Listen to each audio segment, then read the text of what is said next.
sunshine this week. Maybe a little rain in there, but we had everything blooming this week. I don't know what y'all saw. I saw forsythias and quinces and Bradford pears and red buds and tulip trees and types of magnolia. There's something called a royal star magnolia in my neighborhood that was blooming, and it was stunning.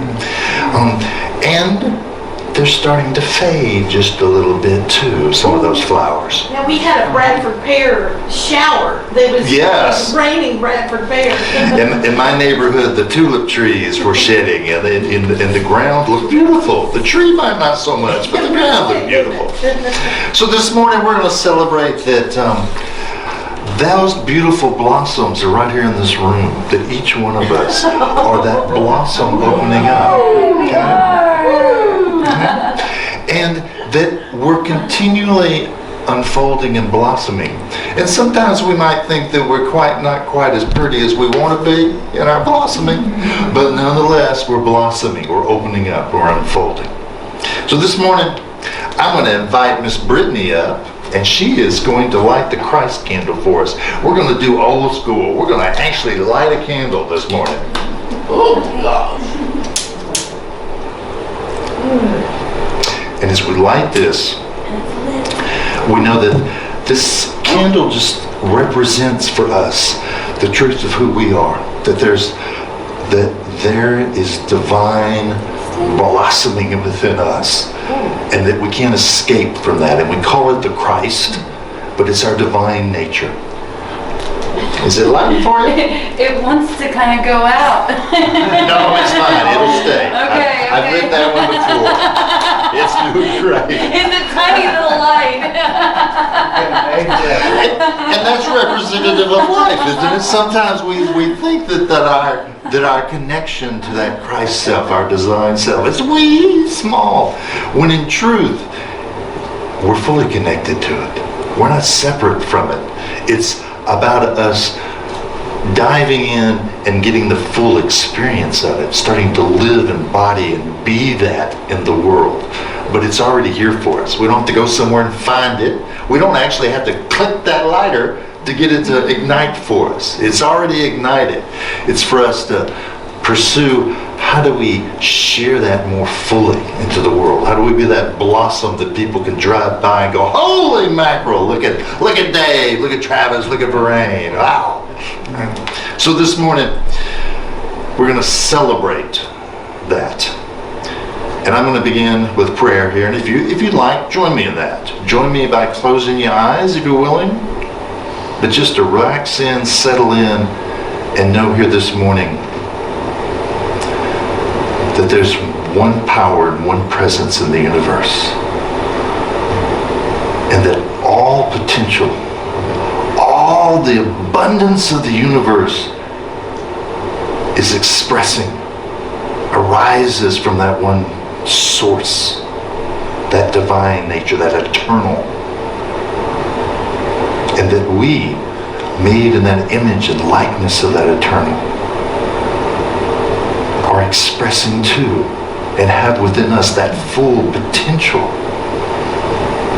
And however we want it to flow from us is for ours to call upon and to recognize that whether it's love, whether it's abundance, whether it's knowledge and wisdom, whether it's zeal, whatever it is that we can imagine is already imagined within us.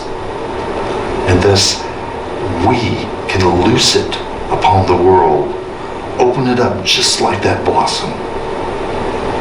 And in doing so, we get to acknowledge that we're spiritual beings and that we are blessed and a blessing because we're spiritual beings. And we take that into our world, into our life, and that people are blessed by our presence, much less our words and our deeds, that we are truly a gift to the world. And we're grateful that we have this recognition grateful that we have a community to come be a part of, to remind us what a magnificent blossom we are. And with that, we say, and so it is. Amen. Let's see here. Let's do our opening statement. If we'll repeat this together. There is only one presence and one power active in my life and in the universe. God, the good, the omnipotent. Dave, would you come read I'm going to throw you a twist today. Some of you may not know. Reverend Paul Hasselbeck takes the Sunday Daily Word and he rewrites it. And rewrites it to be a little more clear and not quite so, what word do I want to use? What's that? Churchy. Maybe churchy. that might be, that's a word. There we go. So today, this is the absolute word, is what Reverend Paul calls it. And that's what, let me get rid of that. Now you threw me off because I was all with the statement. memorize No, your- that's right. That's right. You remember that? Did I? No. I'm always going to throw you a twist. I'm Dave. anxious There you go. to see this. Let's use our microphone, Dave, if you would, please, so that hopefully those that have joined us online Is get a everybody good ready? opportunity to hear. We'll be thrown off, okay. Today's absolute word is timeless. In timeless silence, I renew myself. I relax and let go, withdrawing my attention from my surroundings, breathing deeply and rhythmically. My mind relaxes and my heart opens. I enter my sacred inner sanctuary. Here I have no awareness of time. I hear no words. I think no thoughts. And I feel nothing. There is only the richness of the silence, of which I am totally unaware. During this time, I am the presence of infinite life, love, wisdom, and so much more, until I come out of it. The time and attention I devote to my regular practice of meditation builds deep, abiding peace and clarity in my consciousness. It is after these timeless moments that I discover I have all I need. Enough strength, understanding, love, and so much more. This realization helps me progress along my path and accomplish all that is mine to do. In timeless silence, I renew myself. That's good. Great. Is the rest of it too? No. Okay, that's it. Great. Thank you. Oh, you're welcome. Thank you. Anytime.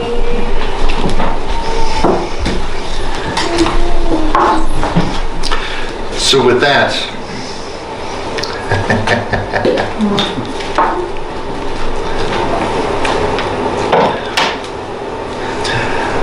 I love that y'all came in here today and y'all were playful, fun, and rambunctious and wouldn't shut up. Yeah. Still may not. That's right. You still may not. So thank you for bringing that energy. And to me, that started with that blossoming energy. That's wanting to reveal and show and be seen. You know. So thank you for being a part of that. And today, as I begin, y'all, I went on vacation last week. Okay. And it was interesting because it wasn't quite as warm as it could have been. It rained a little. There were lots of things that I could have been all worked up over. That I didn't get so much time here and there because of the. But for me, the whole experience was just more about. It didn't matter. I got up in the morning and maybe I went for my walk and maybe I didn't. and maybe I went to lunch early, and maybe I went to lunch late, and maybe I didn't go to lunch, and it just didn't seem to matter where I went and what I did. There was just this sense of everything was okay just the way it was. Yeah. And to me, that was an awareness of just letting go. Letting go and letting God, as the saying goes. And that's what I'm going to talk about today, is letting go and letting God and the power of surrender. Because there's this wonderful story about this professor. Jeannie might could relate. Professor Hood. This professor is standing in front of her class, and she's holding the glass. And she goes, "Hey, is this half empty or half full?" And of course, the class, in their case, lost their mind, is trying to convince whether it was half empty or half full. She said, "Okay, well, let's move to something a little easier. What's this glass weigh?" So what do y'all think? I mean, is it 8 ounces? Is it 16? Is it 20 ounces? What do you think it weighs? The weight or the volume you're talking about now? The weight? The weight. The weight. 16. 6 ounces. 6 ounces. Okay. I don't have a clue how much it weighs. I can feel it, but I don't know what that actual weight is. So let's just call it 16 ounces. Right? If I hold this glass like this, she said to her class, do it for 2 minutes. What kind of effect would that have on me? A little gravity would. Little gravity, but probably not much, right? Yeah. What if I do this for an hour? You do that for an hour without holding that glass.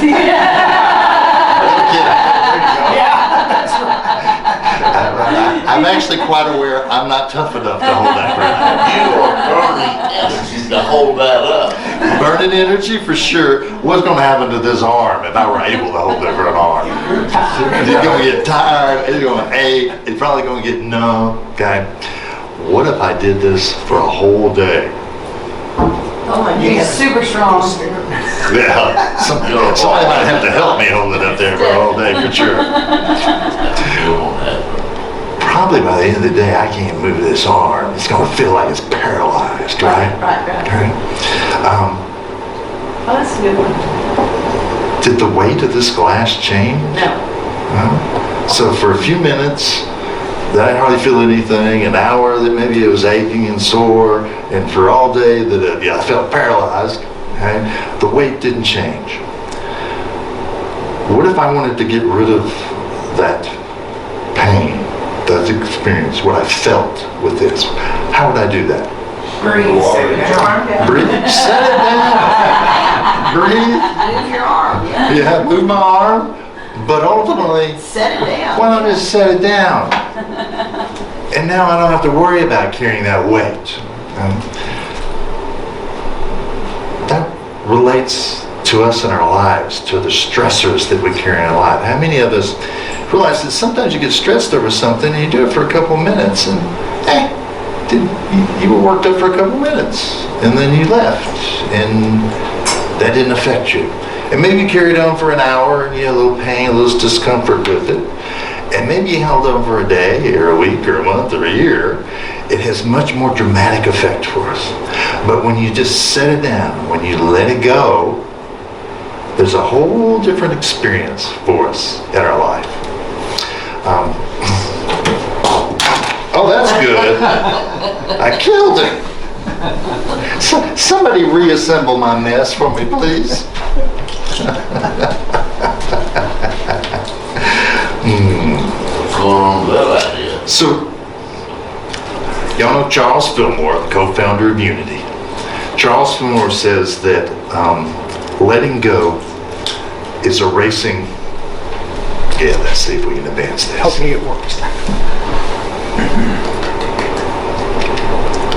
That letting go is erasing from the consciousness thoughts contrary to truth. And what's truth? O wise ones, what's truth? Universal law. The universal law. What's another name for truth? What's another? The absolute reality. The absolute. How about eternal? How about God? How about universal intelligence? Ultimate reality? Buddha mind, yes. Buddha mind, Atman. It's all those names that we use to describe this unchanging presence. Maybe we just use the word presence. But it's letting go and erasing from consciousness thoughts contrary to truth, contrary to this awareness of this unchanging force. But he also says, if you read this one, that the basic principle of truth is that the mind of each individual may be consciously unified with divine mind through the indwelling Christ. By affirming at one-ment with God mind, we eventually realize that perfect mind, which was in Jesus Christ. So at one-ment with God mind, that we're consciously unifying ourselves with the God mind, with that truth in existence. And I put here, I am divine intelligence unfolding, to affirm at one-ment. Well, here's an affirmation. I am divine intelligence unfolding. That's who I am, expressing, unfolding, revealing, blossoming into the world. So in other words, we're letting go of oneself. We're letting go of this idea of who we might have been to be who we really are. So letting go is giving ourselves over to something,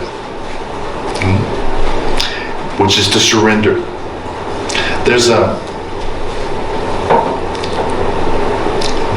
know, I like the Bible. I don't like the Bible as this literal teaching, but I like the Bible because it's filled with this incredible number of stories.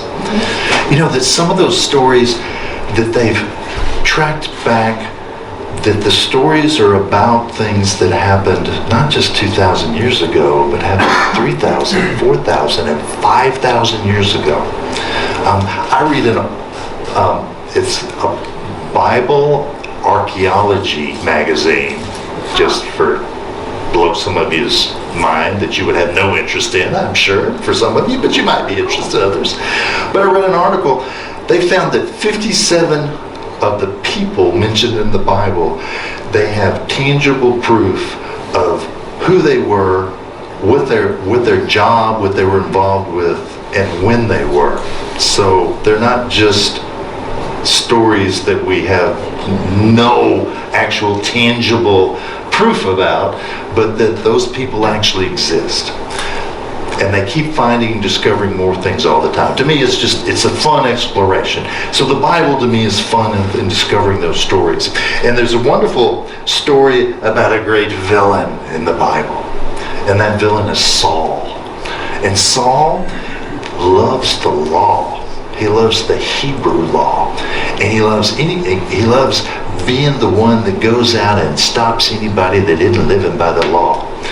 And the perception for Saul is that those that are following Jesus Christ are following the way, as they refer to themselves, are in violation of that law.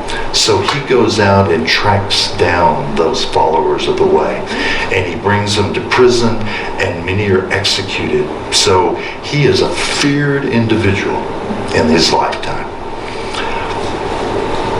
Saul goes to many different cities, and he's going to go to Damascus. And he goes to the Hebrew high priest and says, I need a letter because I'm going to go to the priest in Damascus, and I'm going to hunt down these followers of Jesus Christ. So he gets this letter, and he's on the road to Damascus.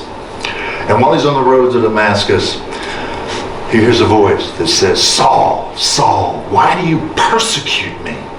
And even the people with him hear it, but they don't see anyone. And neither does Saul, because Saul goes blind in the minute he hears that term. Right? And in our story, we continue on, but ultimately, Saul ends up in Damascus, and a disciple, Ananias, thank you. Couldn't get it out today. Which is described as a disciple, which I find interesting because there are many people in the Bible that are described as disciples, but aren't the 12 that we all think about and hear about. But here's one that goes and he lays his hands on Saul, and Saul is healed. He can now see. And Saul has a great letting go in this process because he lets go of his old beliefs, his old life.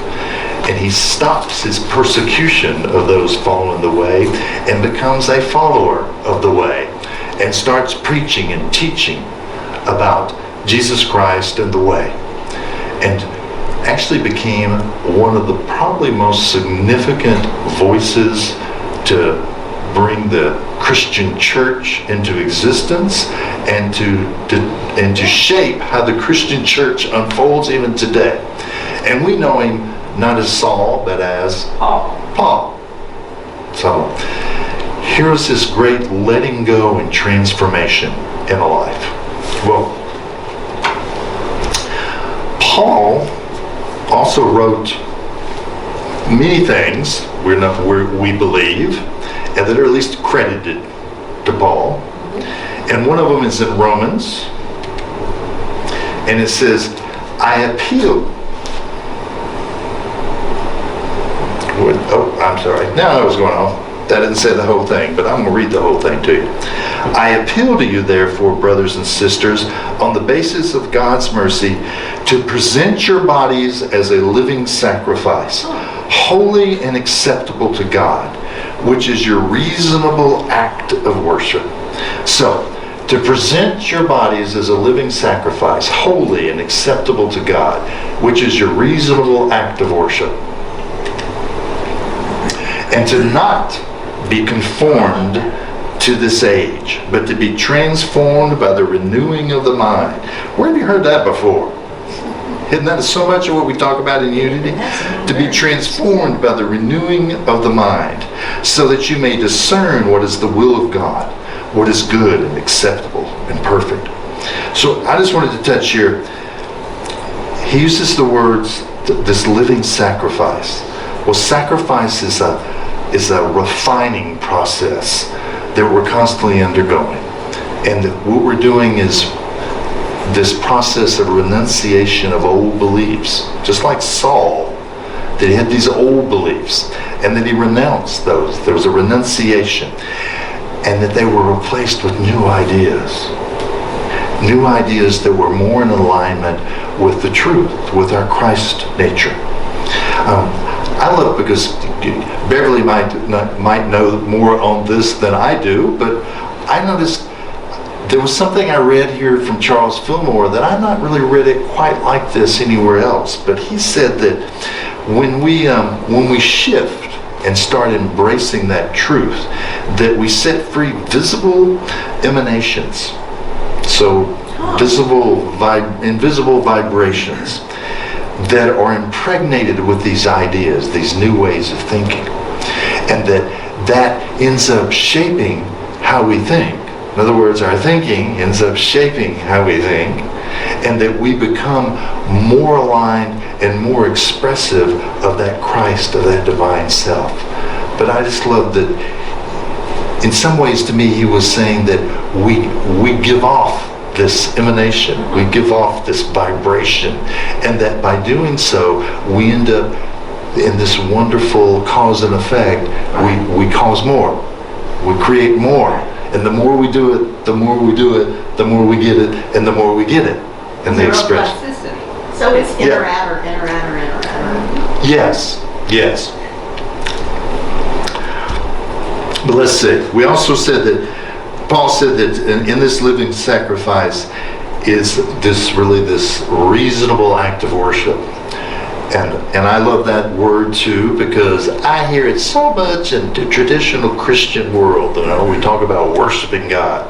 Well, Charles Fillmore says that worship is really one who bestows love on. right? Or identifies himself or herself with things of spirit.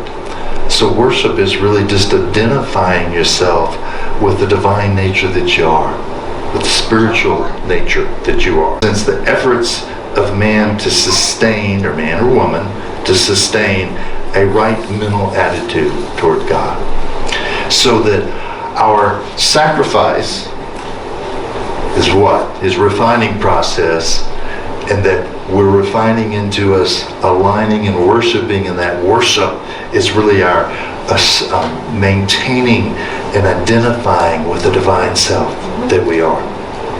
So I walk away from this listening to Paul's writings and picking up Charles Fillmore's writings, and realize that it's just this idea of letting go and surrender, that the power of it is that it's a process. It's a process of just renunciation of old ideas, to embrace those new ideas, and to identify ourselves with the truth of who we are, our divine self, our divine nature. So, Denial and affirmation. oh, you're still in my thunder. Sorry. Yes, I'm getting there. Okay. Because I came away with three things here. To not be conformed to the ideas of the world. That's part of what Paul is credited with writing. To not be conformed with the idea. What are the ideas of the world that we like to conform to, or we unconsciously conform to? Matter is real. Matter is real, okay. I was thinking a little more personal. Complaining is conversation. Complaining, there we go. Complaining is conversation. How about, oh, good girls should be seen and not heard. Okay, I don't think we could claim that that's truth. How about that you're small and insignificant and irrelevant? Okay? All those core beliefs. Yeah, all those. Those aren't world beliefs. Those are individual beliefs that you have about yourself. Right, but the The world. world doesn't believe you're small and insignificant. That's a belief I have about myself.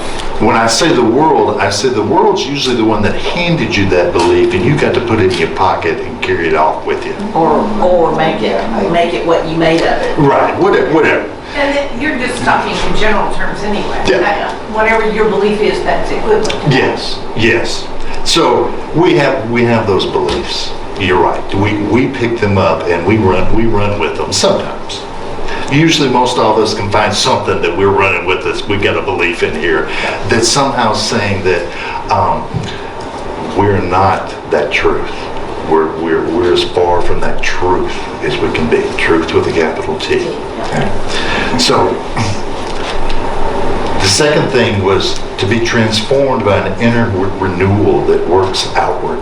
Kind of what Jeannie jumped onto with this. But to me, I take this, how do we transform that inward? How do we help that renunciation? Well, we're using our mind, but what did Beverly say? Denials and affirmations. So what's a denial? Let me pick a topic that I hear often. So let's just use this one. I got up this morning, I looked at my bank account, there was a big old goose egg in there, and I am broke, okay? I ain't got no money, okay? How would I deny that?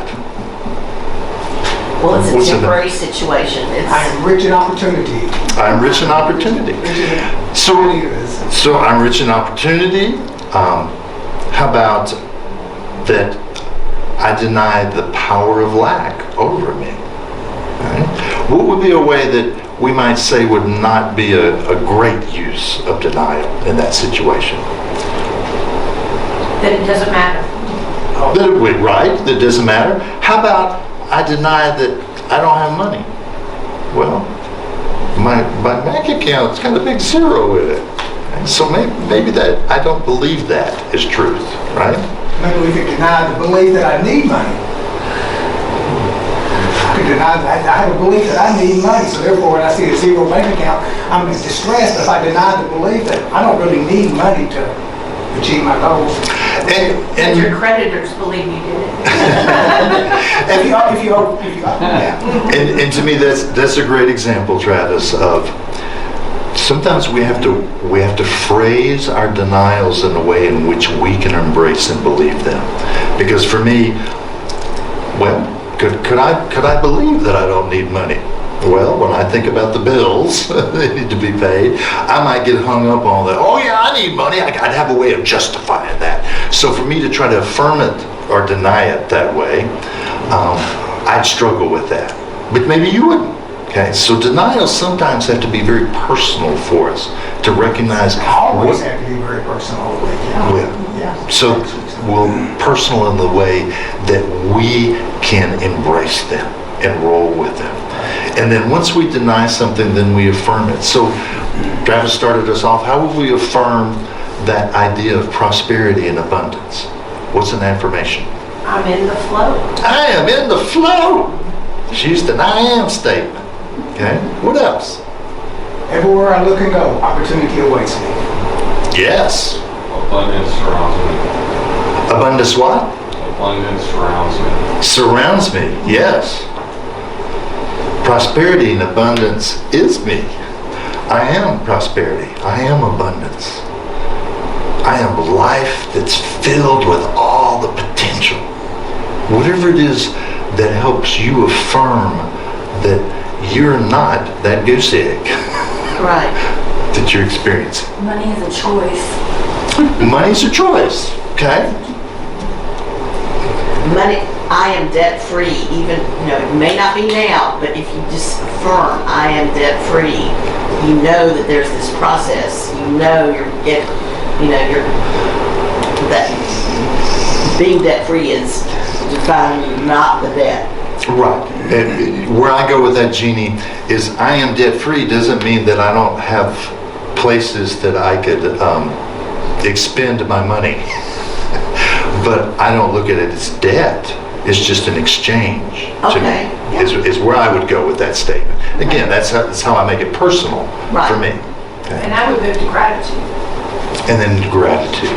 How so, Reverend? Well, I'm grateful that I have a life filled with all these opportunities to exchange energy in the form of money. Yes. I'm grateful for this exchange. Yes. I'm grateful for my awareness that I have this opportunity. I'm grateful for these people that are offering me these services and these products that I can exchange for because Russ likes his toys. Yeah, and I'm grateful that if I call customer service and explain that I will have something to give them in 10 days, that they will make accommodations for me. There's just a lot of ways to be grateful rather than... Grateful in the midst of even what I'm interpreting as reality. I may be interpreting that there's lack here, but in the midst of that, there's many ways to be grateful in that experience. So to me, that's the transformed by the inward renewal that actually expresses outward and unfolds outward. But the last here was able to discern the will of God. I've looked back on how I've talked this year with y'all and what I've shared. And I realized that for me, I keep bringing us to the idea that we can connect with that divine nature that we are. Not just from a point of view of I can talk about it, but that I have an experience of that will of God, that awareness of God within me. So much so that I know without a shadow of a doubt that what I'm interpreting within me is divine, is God. Okay? So let me just share this with you.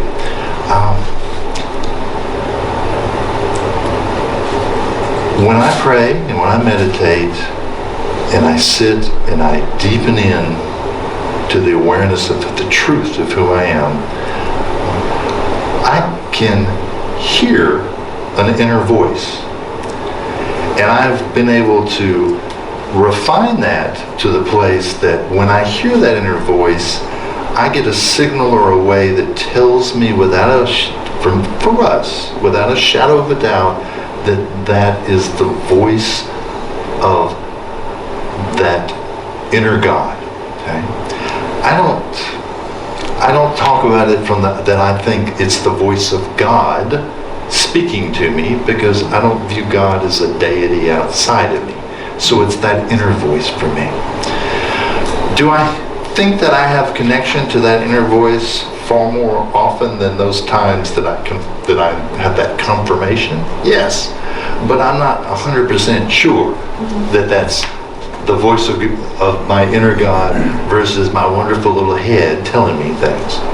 So I'm just offering for us, all of us, in that process of deepening and developing, can access that inner voice, and we'll all interpret it differently, meaning we'll have different ways of it arising within us. For some of us, it will be maybe a voice. For some of us, it will be just an inner knowing. For some of us, it'll be a feeling. One of my favorite stories is of Cecilia. Wherever you are in the world, Cecilia, bless you. You are a charming gift in my life. Cecilia, whenever she deepened and connected into that inner for her, she heard a song. And being the great vocalist and had a memory that wouldn't quit, she could sing that song. And in that singing, she got clarity about what it is that was being revealed to her. And also in her singing, she shared it with us, and we all got to interpret and have clarity about what she was sharing from her own inner voice. So I'm just offering for us that you all have that inner voice. It's a process of deepening it. And I think that letting go, when we step into that surrender, that letting go, that we're deepening that awareness of the truth of who we are, that we're letting go of those older thoughts, those unhelpful thoughts for us at this point in our life, and embracing and picking up that truth, that we can get clarity with that can come to us in a way that isn't just I'm intellectually thinking about it, but that I can have an experience of it. And that's frustrating, because some of us right now are saying, but I don't know what voice you're talking about. Well, with you continuing your processes and your practices, and what does Russ say all the time, your processes and your practices? What are your practices?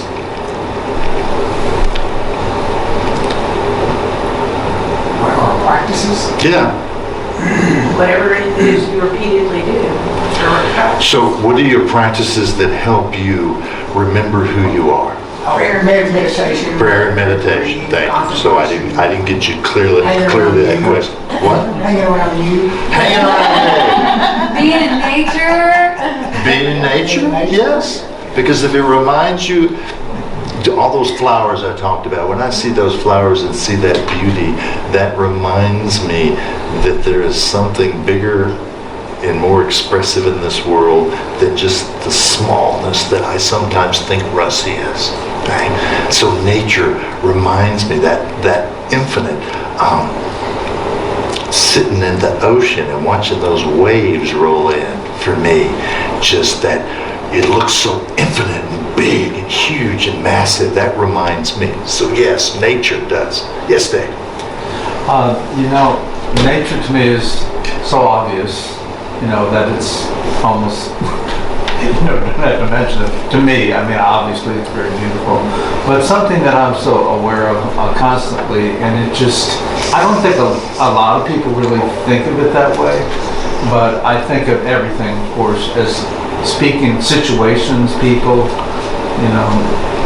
to speak to me in different ways, that God is speaking to me.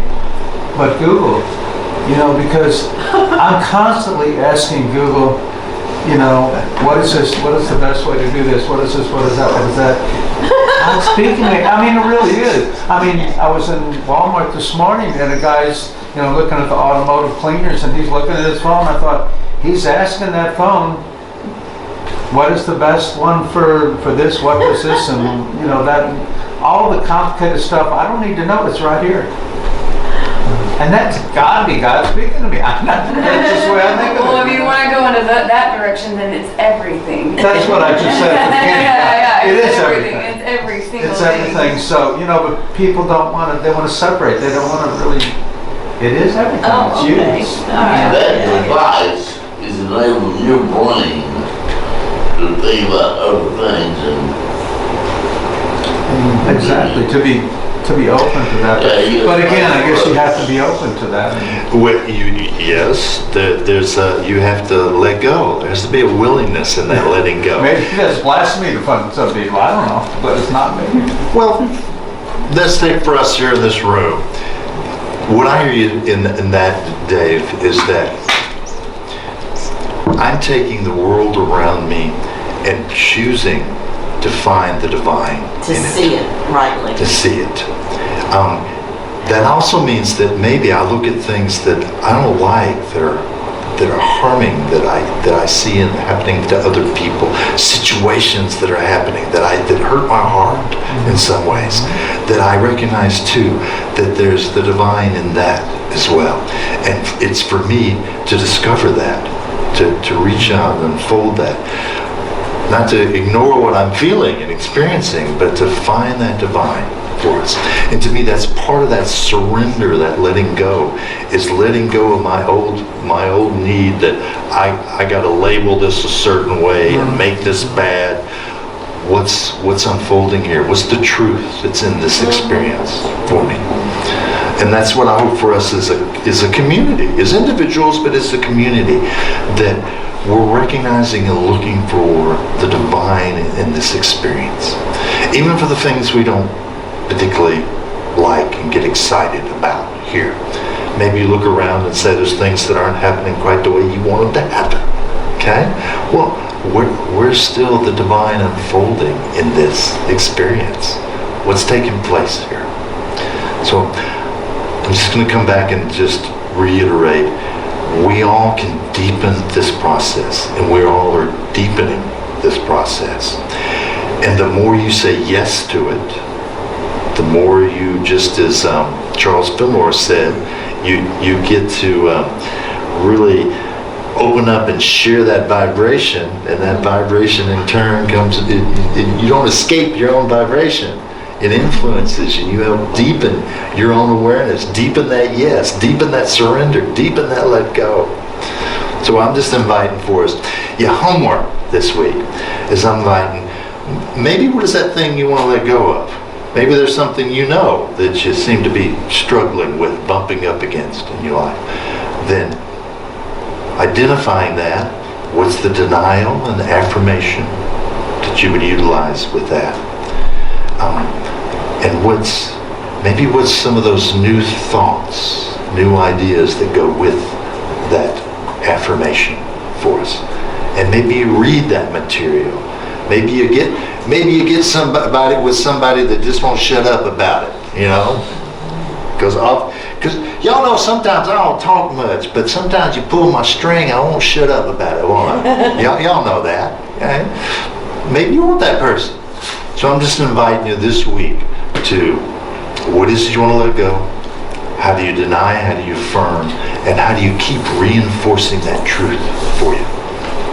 And to me, that you're not going to escape those practices of prayer and meditation.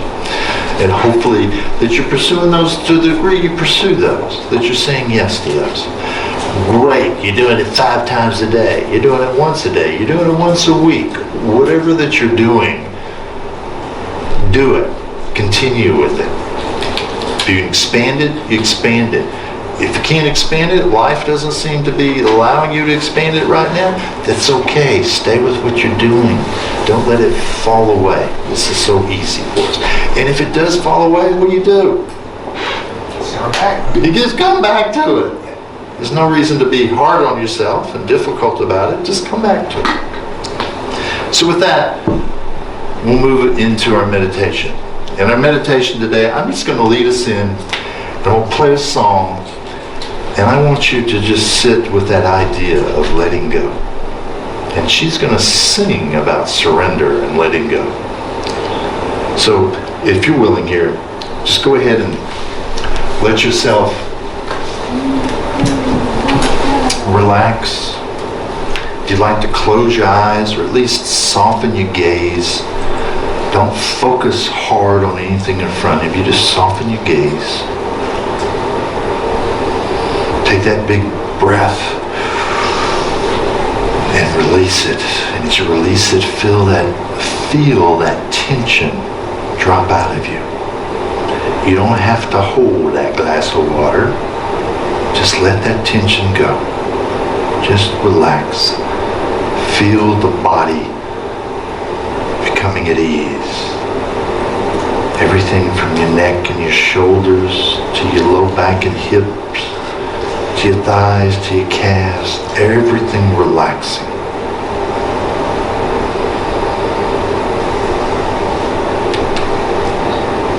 And as we bring that awareness of the truth of who we are, and we focus on that, we worship, and by calling out and recognizing who we are and that truth.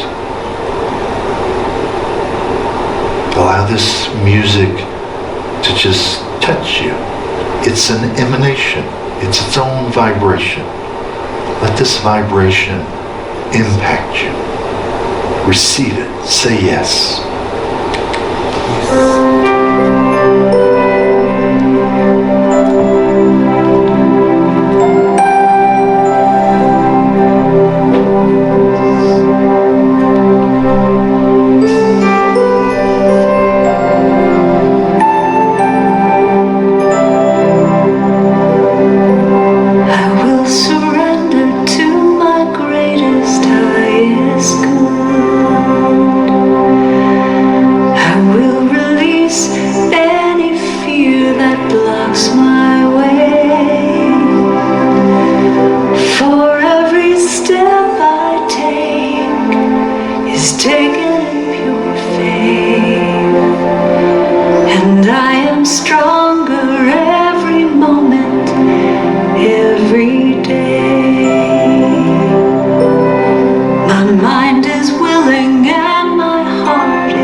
So as you bring your awareness fully back into your body, your presence, and you sitting in your chair, that pressure of the chair on your body,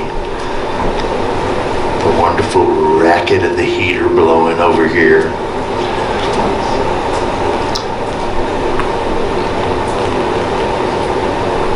Know that there's a great power in saying yes to letting go. So you're saying yes to that truth of who you are. So as you're ready, open your eyes, be aware of what's in this room, and as Dave took us there today, recognize the divine that's in this space. And certainly the people in this room, but this room, and our trappings that are in the room, our knickknacks, our pretties, our uglies that are in the room, whatever that might be. Hey. Yeah, well, I wasn't talking about people, I was talking about things. It's all perception. Well, that's part of it. That's the renewing of our mind. It's about shifting that perception, that consciousness. So with that, I just wanted to start as we move into our demonstration of abundance, taking our offering here. What y'all are giving your money to here? For me, we're giving our money so that people have a place to come. That people have a place to come to be with friends. That people have a place to come to get a free cup of coffee and have conversations. They have a place for people to come to get touched, to have a handshake, to have a pat on their shoulder, to have a hug. For those that maybe were never touched this week at all physically. That we're giving so that people that are struggling in strife, that are sad, that are confused, that are uncertain, they have a place to come and receive some tools and some inspiration that just might make their life a little easier. Maybe a lot easier, but at least a little easier. And that we're giving to that so that we have that place. Meaning place, not the building, the place that's a community. It's the people, it's the atmosphere. We're giving to that. So I want to say thank you, because y'all in this room give. You give of your treasures, that may mean your money, but you give of your time, you give of your talents. When you show up here, you're giving. So thank you for being a part of that. And thank you for that generosity of heart, of willing to come and be here, to say yes to this community. Thank you for that. And with that, if you have your gift today, take that in hand. If you gave online, if you want to give online, you can just scan the barcode, the QR codes that are